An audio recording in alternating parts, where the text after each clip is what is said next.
Friends, আবার আমি চলে এসেছি আর একটা মিনি ব্লগ নিয়ে। তো দেখো আমি কি রান্না করছি আজকে।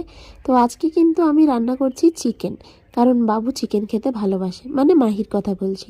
তো সেই চিকেনটাই আজকে প্রিপারেশন করছি। তো চিকেনটা আমি একদম হালকা করে করব যাতে মাহি খেতে পারে। তো দেখতেই পাচ্ছ আগে কিন্তু আমি একদম পেঁয়াজগুলোকে দিয়ে দিয়েছি আর একদম কষা কষা করে নিয়েছি চিকেনটা, দেখতেই পাচ্ছ। তো চলো এবার হচ্ছে কিন্তু আমি বাবুকে স্নান করানোর জন্য নিয়ে যাব। আর এই দেখো স্নান টান করিয়ে ওকে হেয়ার ড্রায়ার দিয়ে আমি কিন্তু চুলটাকে একদম শুকিয়ে দিয়েছি। আর এবার চলো একবার দেখে নিই যে চিকেনটার আলুটা কতটা সেদ্ধ হলো। তার ফাঁকে গিয়ে কিন্তু আমি স্নানটাও করে নিলাম। তো চলো সিঁদুর টিঁদুর পরে এবার ফাইনাল দেখি যে চিকেনটা কত দূর। তো এই দেখো চিকেনটা কিন্তু আমার হয়ে গেছে। আর এবার চলো মাহিকে খাইয়ে দিই। তো ব্লগটা কেমন লাগলো অবশ্যই বলো। যদি ভালো লেগে থাকে একটা লাইক অবশ্যই করে দিও। আবার ফিরে আসবে একটা নতুন মিনি ব্লগ নিয়ে।